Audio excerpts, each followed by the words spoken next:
Direito Previdenciário, com Paula Assunção. Muito bem, nós estamos aqui mais uma vez com a advogada especialista em Direito Previdenciário, especialista em INSS, Paula Assunção.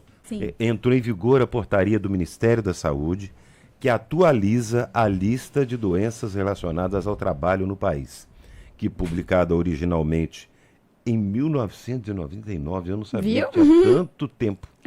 O número de patologias quase que dobrou, né? De 182 para 347. E foram incluídas doenças como Covid-19, burnout, né? Abuso de drogas, tentativa de suicídio, transtornos mentais. Né? Transtornos mentais e tentativa de suicídio estão muito diretamente relacionadas, né, Paulo? Sim, fora que é o janeiro branco, né? Então, assim, exatamente. Então, nós estamos aí falando de um assunto que é de utilidade pública aqui, né? Até um serviço público que a gente está prestando. A nova lista com outros casos de adoecimento que podem gerar afastamento do INSS, Marcelo, ela vem aí para acobertar, para proteger essas doenças novas, como, por exemplo, a Covid, que de fato em 99 ela não existia, né? A síndrome de burnout ou burnout, né? Que é esse processo de exaustão mental e é um processo muito vinculado ao trabalho. Então, você também tem aí uma atenção especial à doença do trabalho, porque ela geralmente está vinculada ao excesso de cobranças, a assédio moral, assédio sexual dentro do ambiente de trabalho, a questão de metas que são inalcançáveis ou que a pessoa fica ali sobrecarregada. O trabalho de home office, o teletrabalho também piorou muito esse processo de exaustão, porque a gente sai do trabalho, mas o trabalho não sai, né? Então você continua em casa sendo demandado o tempo todo e isso atrapalha o seu momento de lazer e descansar não é privilégio, descansar é necessidade. O caso da Covid, por exemplo, muita gente ficou com sequelas sérias por causa da Covid, né, Paula? A gente sabe disso. E que às vezes impedem de executar determinadas funções que executava antes. Sim, esse também é outro ponto muito interessante da gente falar, porque a Covid, depois da vacinação, depois aí da criação, né, até do próprio corpo gerar os anticorpos aí para Covid, muita gente hoje em dia tem o diagnóstico de Covid, pega um atestado de 10 dias, volta ao trabalho, nem sequer encosta, né, no INSS, porque o tempo nem é superior a 15 dias, o que geraria um afastamento previdenciário. Porém, a Covid realmente ela deixou sequelas. Nós estamos tendo no Brasil, por exemplo, um dado, né, que eu fico sempre de olho, né, nós estamos tendo um número muito acentuado de tromboses. Nós estamos tendo um número muito acentuado de déficit de pulmonar, então muita gente está tendo a oxigenação mais baixa, problemas cardíacos. Você ter Covid, você ter tido Covid virou doença pré-existente. Então, assim, qualquer coisa que você sentir hoje, que você for no médico, a primeira coisa que ele vai te perguntar é: você teve Covid? Desde queda de cabelo até problemas cardíacos, então são situações que você vê que o vírus, por mais que a medicina tenha se esforçado, a gente tenha conseguido a vacinação e aquela onda mais grave da pandemia passou, ela ainda está deixando sequelas na população. Sequelas que ainda nem são de maneira clara. Exatamente. Né? Às vezes imperceptíveis. Sim, exatamente. Que só vão ser demonstradas após. Por exemplo, eu acredito que boa parte dos nossos ouvintes também saiba de algum caso de alguém que pós-Covid descobriu que tinha lúpus. Que era uma doença autoimune e que a partir da Covid virou um gatilho, exatamente. Psoríase, doenças alérgicas, problemas de erupção na pele, a própria calvície, a queda de cabelo, né? As dermatologistas todas viram um aumento acentuado de queda de cabelo em virtude do pós-Covid. Então, tudo isso são sequelas e que agora essa portaria vem aí amparar esses trabalhadores. Por quê? Às vezes eles não precisaram se afastar naquele momento, mas eles vão ter outros problemas. E a questão do adoecimento mental, não é que a gente não pode, de maneira alguma,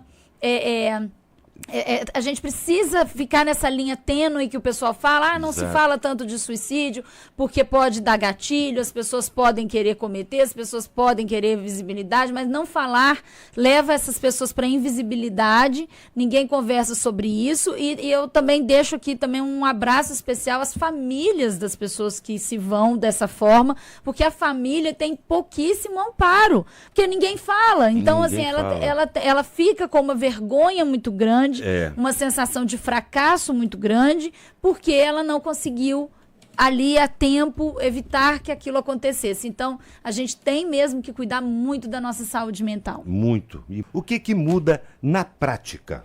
Na prática, muda que o atestado que essa pessoa levar ao conhecimento do INSS, ele será analisado pelo perito como uma das doenças que já estão previstas, que são doenças passíveis de afastamento previdenciário. Tá. Então, faz diferença, porque, por exemplo, sequela pós-Covid, né? E esse nexo com o trabalho. Eu peguei Covid no trabalho. Não estava previsto em lugar nenhum.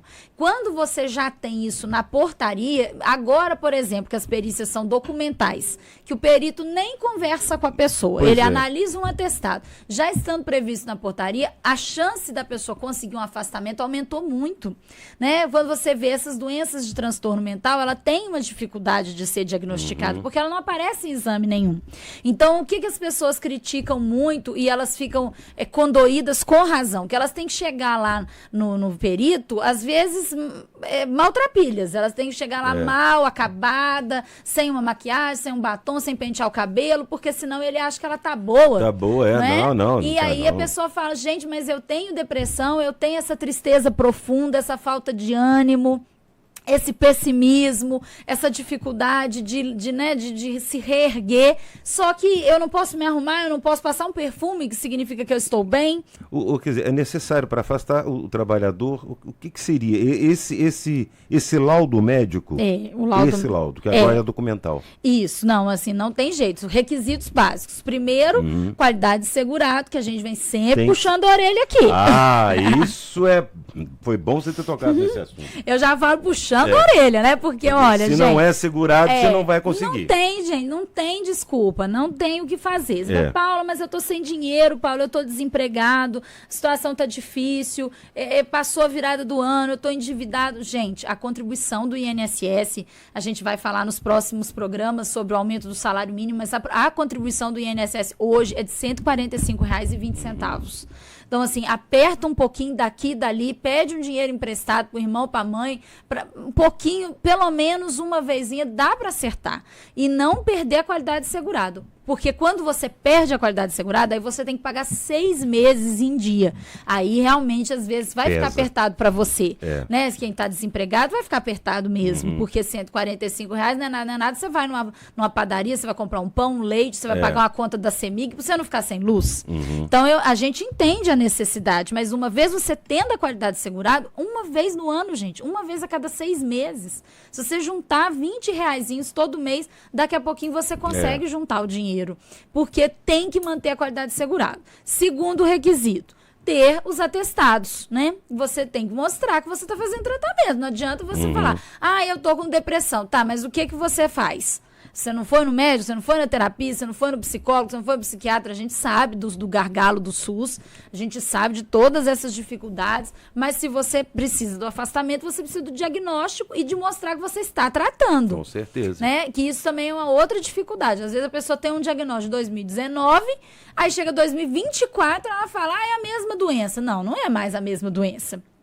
A gente precisa saber, melhorou, piorou, que estágio que está, o que tem de tratamento, que remédios que você está tentando.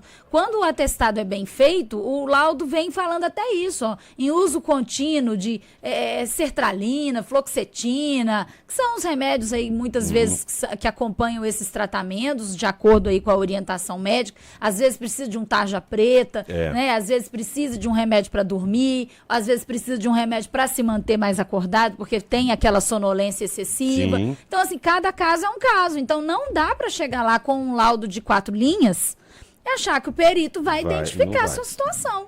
Esses laudos precisam ser de médicos do e INSS ou podem ser de médicos particulares? Podem ser de médicos particulares, não tem problema nenhum. É uma dúvida muito comum, as pessoas falam, eu tenho que esperar o SUS, eu tenho que esperar. Não precisa. Não precisa. Pode levar laudo particular, sim. Só tem que ter o cuidado do laudo ser Bem realmente e assim, bem retratar elaborado. a realidade, né? Porque às vezes a pessoa quer ir no médico uma única vez, ela quer um laudo.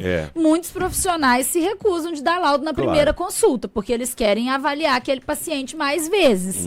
Então a gente tem que fazer um tratamento, né? Fazer 1, 2 laudos, ir mostrando que tá, tentei esse remédio, não deu certo, troquei a medicação. Então a gente vai ter que fazer mesmo essa análise. Porque um laudo só, gente, realmente não faz verão, não. Não vai resolver nada, absolutamente nada.